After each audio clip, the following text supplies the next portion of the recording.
Dans cette nouvelle vidéo, on va commencer par s'intéresser à des résultats pour la distribution de Dirac, qui est une des justifications à l'étude en fait des distributions, puisqu'on va avoir des Dirac un petit peu partout en traitement du signal, comme en physique ou en acoustique notamment.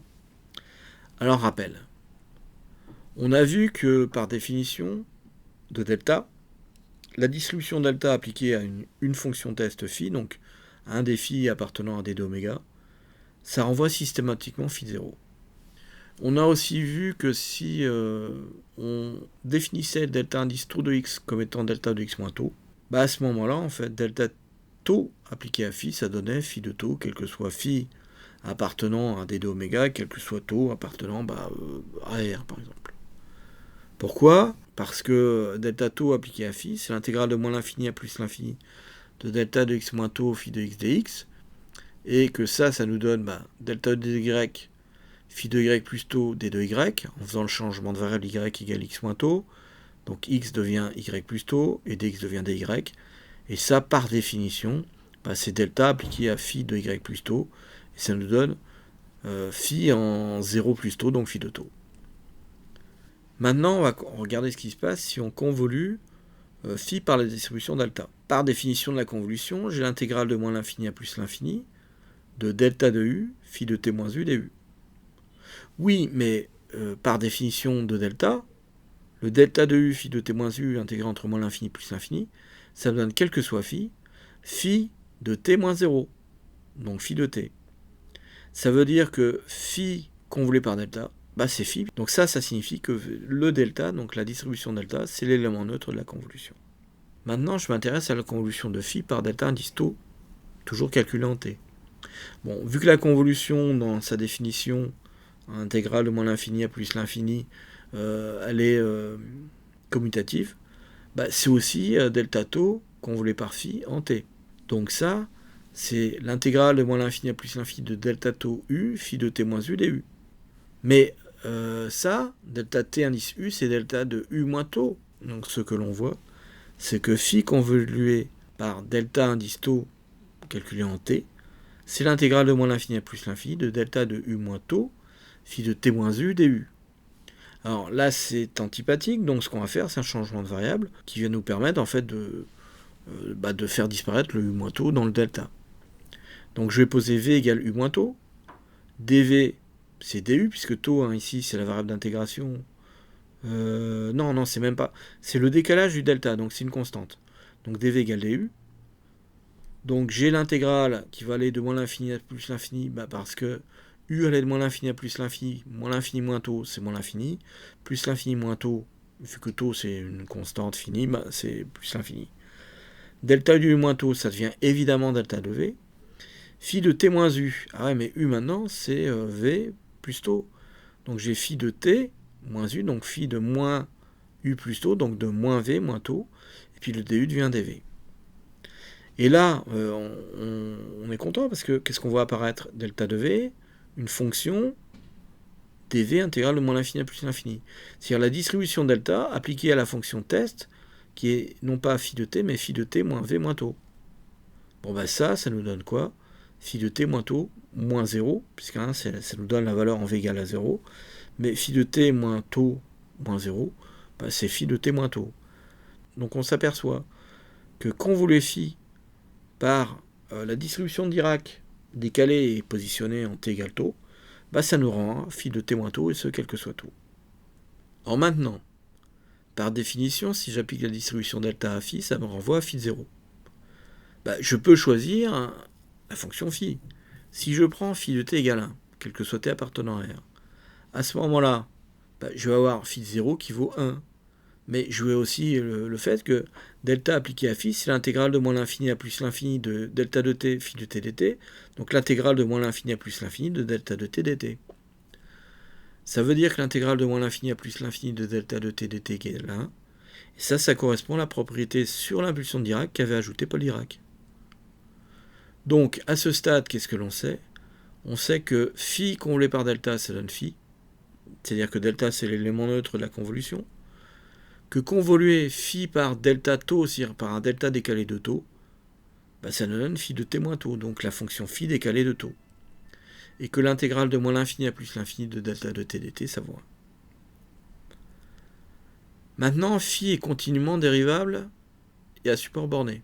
Donc l'intégrale de moins l'infini à plus l'infini de phi du t delta prime de t dt, en utilisant le résultat sur les intégrations par partie, j'ai delta prime phi, donc ça va me donner la primitive phi de t delta de t entre moins l'infini et plus l'infini, moins l'intégrale de moins l'infini à plus l'infini, le phi me donne un phi prime, le delta me donne un delta, donc moins l'intégrale de moins l'infini à plus l'infini de phi prime de t delta de t dt. Dans le premier membre, j'ai les valeurs en moins l'infini plus l'infini, mais j'ai phi de t. Et phi de moins l'infini, phi de plus l'infini, c'est 0. Donc il me reste juste en fait moins l'intégrale de moins l'infini à plus l'infini de phi prime de t delta de t dt. Et ça, par définition, ça nous donne moins phi prime de 0. Donc je m'aperçois en fait que de manière prévisible, appliquer la dérivée de la distribution delta à phi, c'est moins delta appliqué à phi prime. Et comme delta, quand on l'applique à une fonction test, on récupère la valeur en 0, j'obtiens moins phi prime de 0. Et par récurrence, on peut vérifier qu'appliquer la dérivée énième de la distribution delta à phi, ça va nous donner moins 1 puissance n, phi dérivée énième, calculée en 0, et ce quel que soit n appartenant à n étoiles. Maintenant, on avait vu que si on appliquait t de ax à phi de x, ça donnait 1 sur module de a, t de x appliqué à phi de x sur a dès lors que a était différent de 0. Donc si j'applique ça pour le delta, je vais avoir que delta de ax appliqué à phi de x, c'est 1 sur module de a, delta de x appliqué à phi de x sur a. Donc, d'autres résultats intéressants. Delta prime, distribution appliquée à phi, ça me donne moins phi prime de 0. Par récurrence, la dérivée énième de la distribution delta appliquée à phi, ça donne moins 1 puissance n, phi dérivée énième en 0, quel que soit n appartenant à une étoile. Et quelque chose qui est que si j'applique delta de ax à phi de x, j'ai simplement 1 sur module de a, delta de x appliqué à phi de x sur a, dès lors que a est différent de 0. Alors, cette chose-là, les phi de x sur a, delta de ax, c'est les histoires de compression-dilatation. Donc, ça va pouvoir servir notamment dans le contexte des sur- et sous-échantillonnages éventuellement, et puis aussi, en fait, dans tout ce qui va être la théorie, les procédés, les principes des ondelettes. Puisque dans les ondelettes, on a notamment une fonction, par exemple, dans le cas de l'ondelette de Gabor, on a une enveloppe qui est une courbe de Gauss, donc une courbe en cloche, à l'intérieur de laquelle on fait varier en fait une sinusoïde avec une dizaine en fait de périodes. Donc on a une sinusoïde en fait qui va être limitée à ce qui se passe sous la gaussienne, avec des valeurs plus importantes au centre de la gaussienne, et puis qui vont aller vers être nulles aux extrémités. Et après, ce qu'on peut faire, c'est ce signe-là. C'est si je le compresse, j'ai quelque chose qui est plus ramassé en temps, qui va sensible aux hautes fréquences. Si au contraire, je le dilate, je vais avoir quelque chose qui va varier beaucoup plus lentement et qui va être sensible aux basses fréquences.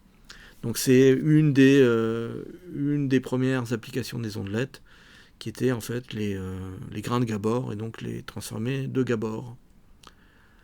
Alors maintenant, un résultat qui sera important pour l'échantillonnage, c'est que si je multiplie S de t par delta de t moins taux, donc la distribution de delta centrée en taux, c'est la même chose que S de taux que multiplie delta de t moins taux. Donc là, ce qui change, c'est que ici j'ai S de t, donc j'ai un signal, et là j'ai la valeur du signal S au point où je mets ma distribution de Dirac. Bon, et ça c'est vrai, quel que soit taux appartenant à R, et quel que soit S continu en t égale taux. Bon, la démonstration, si on part de phi appartenant à nos fonctions test, on calcule l'application de S de t delta de taux, donc la distribution S de t delta de taux appliquée à phi.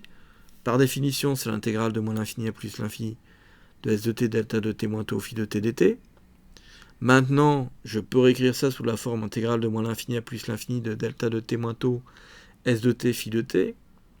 Mais en faisant un petit changement de variable, u égale t moins taux, du égale dt, donc t égale u plus taux, je tombe sur quoi? Sur l'intégrale de moins l'infini à plus l'infini.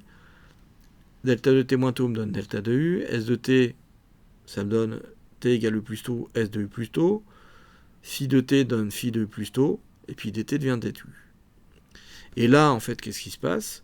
Par rapport à la définition en fait, du delta, je vois que ça va pouvoir se simplifier. Donc qu'est-ce que ça me donne? Ça me donne en fait s de u plus tau en u égale 0, donc s de tau, que multiplie phi de u plus tau en u égale 0, donc phi de tau. Donc s de tau, phi de tau. Donc à ce stade, j'ai s de t, delta indice t appliqué à phi, qui me donne s de tau, phi de tau. Maintenant, s de tau, phi de tau.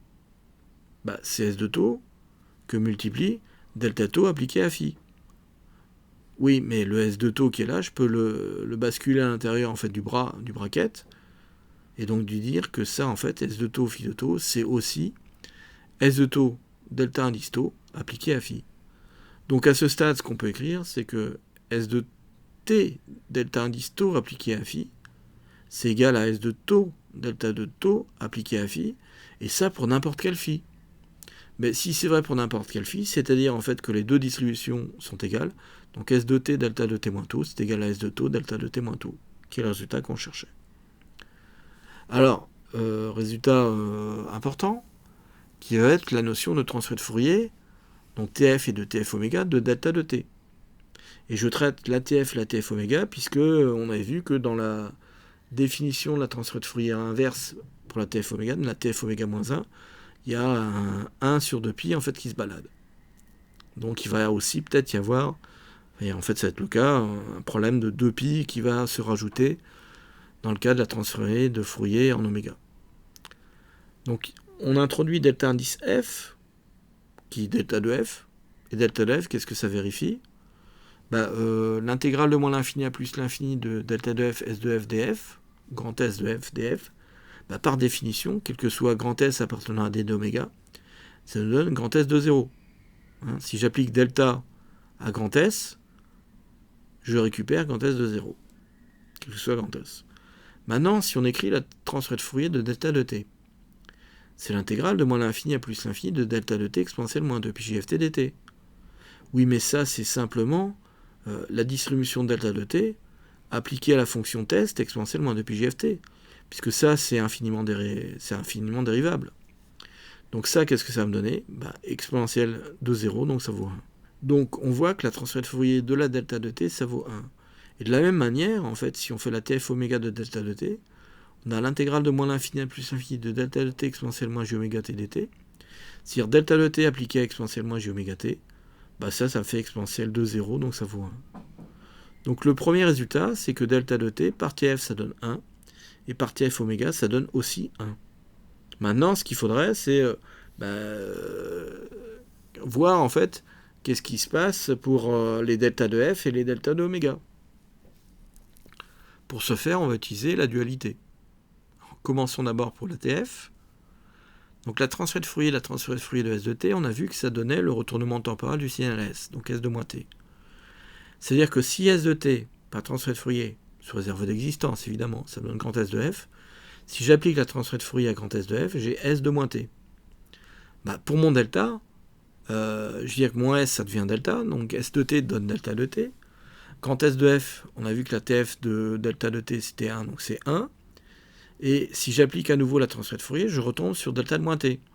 Oui, mais delta de moins t, c'est delta de t. Donc on en déduit qu'à 1, par transfert de Fourier, on associe delta de f. Donc un signal constant, unitaire, va nous donner 1. Et un signal qui vaudrait, lambda réel, ça nous donnerait lambda delta de f. Maintenant, on va faire la même chose pour TF oméga. Alors, la TF oméga de S de oméga, par définition, c'est l'intégrale de moins l'infini à plus l'infini de ce qu'on va transformer, donc S oméga de oméga, exponentielle moins j oméga t, mais là, ce qu'on doit faire disparaître, c'est l'oméga. Donc on fait une intégration sur 2 oméga. Mais ça s'écrit aussi 2pi, intégrale de moins l'infini à plus l'infini, de S de oméga oméga, exponentielle moins j oméga t, d oméga sur 2pi. La seule opération que j'ai faite, c'est de mettre en facteur devant l'intégrale, de sortir donc de sous l'intégrale un 2pi.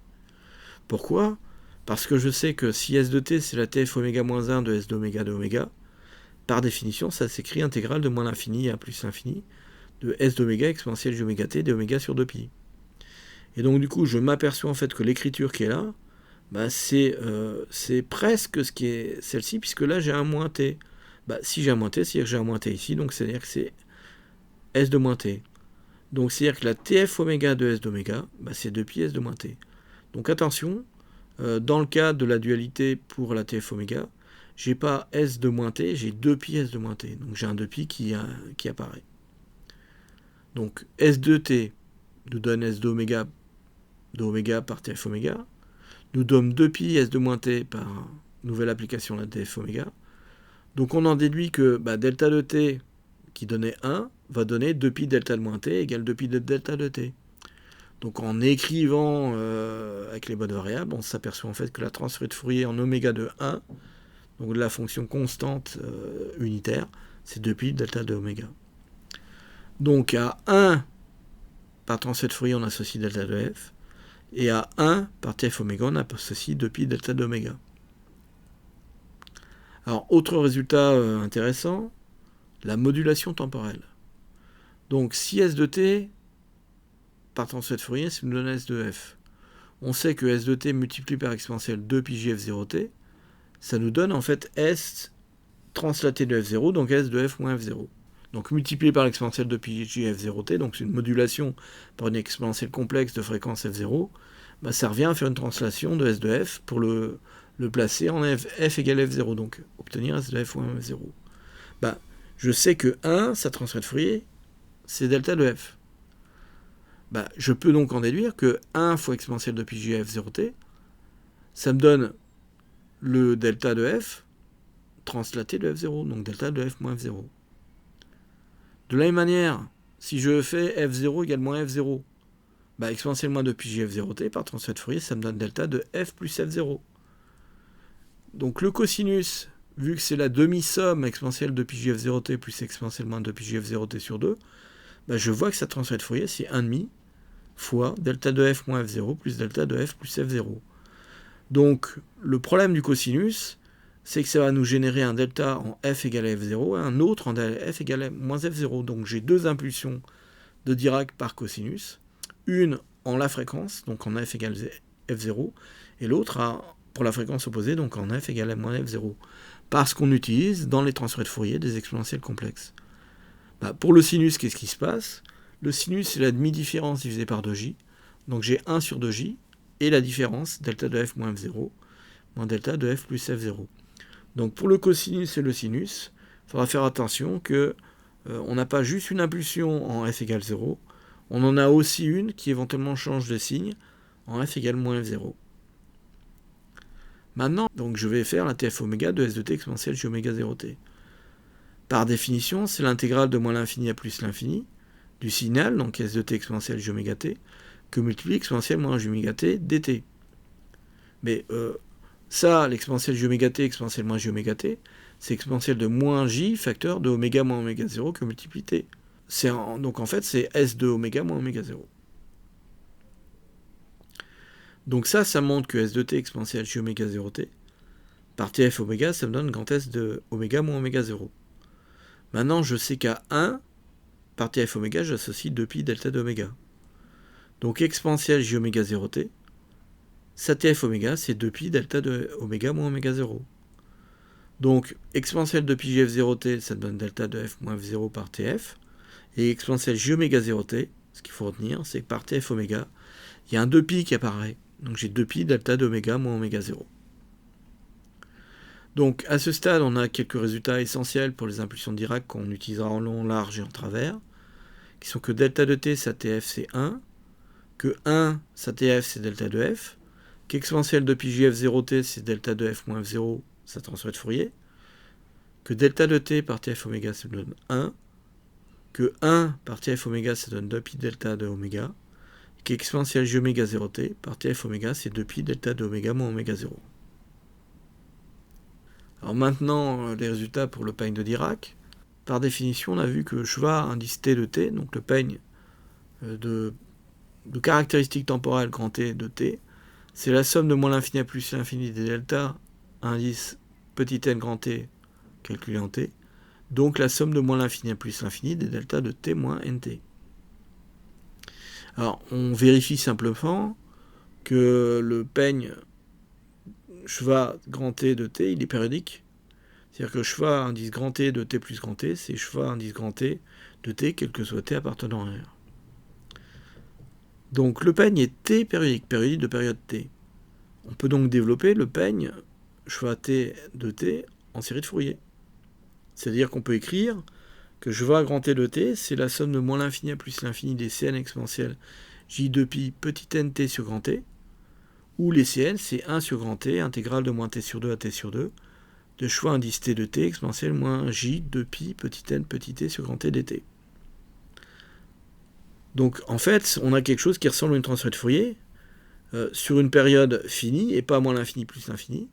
Donc c'est pour ça qu'on n'a pas en fait une intégrale de moins l'infini à plus l'infini sur oméga, mais une somme sur les oméga n, les oméga n valant 2 pi petit n sur grand T, donc les fréquences harmoniques.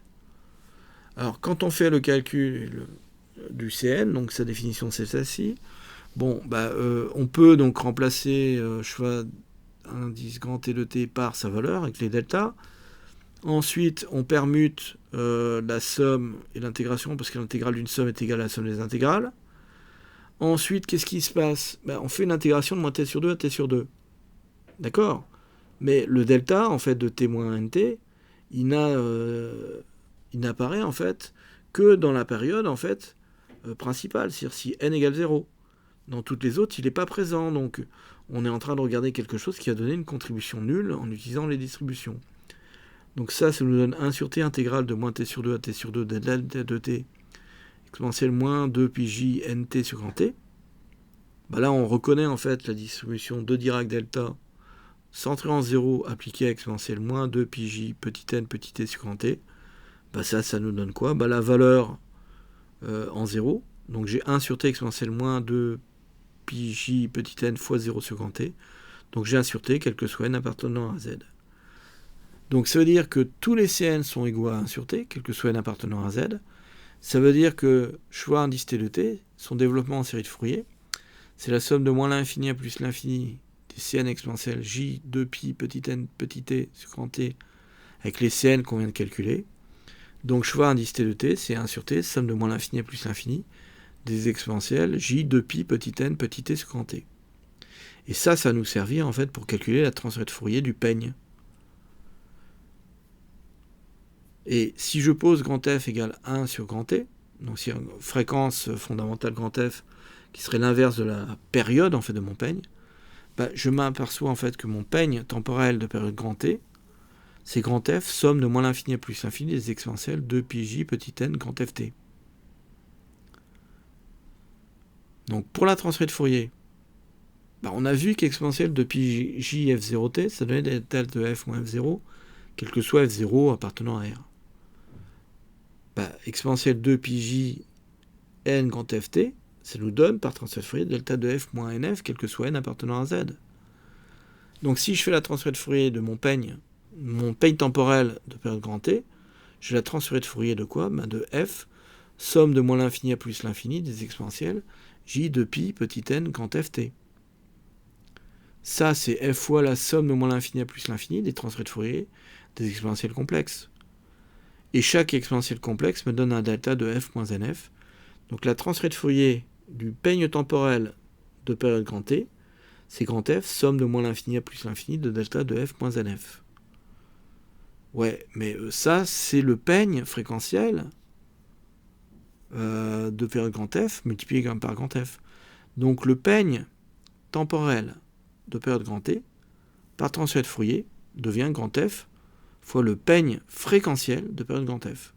Donc, je vais avoir des impulsions de Dirac en fréquentiel qui vont être réparties tous les grands F, donc en 0, plus ou moins grand F, plus ou moins 2 grand F, plus ou moins 3 grand F, et à chaque fois avec une valeur qui soit grand F fois l'impulsion. Donc les grands F, c'est le 1 sur T. Maintenant, pour la TF oméga, on reprend les résultats qu'on avait, c'est-à-dire qu'exponentielle j oméga 0t par TF oméga, il manque un oméga, c'est 2 pi delta de oméga moins oméga 0. Ou oméga 0, c'est 2 pi grand F. Donc la transversale de Fourier en oméga du peigne temporel de période grand P, c'est la TF oméga de grand F somme de moins l'infini à plus l'infini exponentielle Jn oméga 0t, donc on utilise la décomposition en série de Fourier. Ensuite, on a la transférée de Fourier d'une somme qui était la somme des transformés, donc j'ai grand F somme de moins l'infini à plus l'infini de TF indice oméga d'exponentielle Jn oméga 0t. Et là, je sais que la transférée de Fourier en oméga d'exponentielle Jn oméga 0t, c'est 2pi delta de oméga moins n oméga 0. Donc je m'aperçois en fait que la transférée de Fourier en oméga du peigne temporel de période grand T, c'est 2pi grand F, somme de moins l'infini à plus l'infini, delta de oméga moins n oméga 0.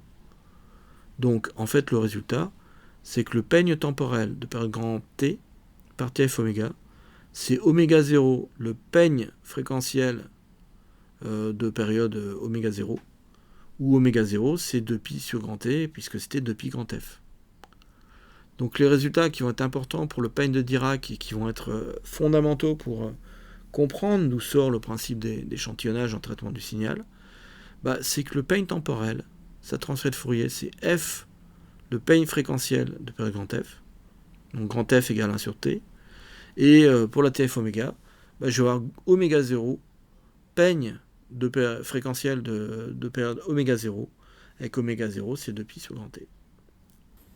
Cette vidéo conclut donc le chapitre sur les distributions. Donc avec tous les résultats qu'on a pu voir dans la série des vidéos renforcement en sciences, on est maintenant armé pour pouvoir s'attaquer au traitement du signal et plus particulièrement au traitement des signaux temporels. On fera aussi des extensions pour la physique aux signaux spatio-temporels.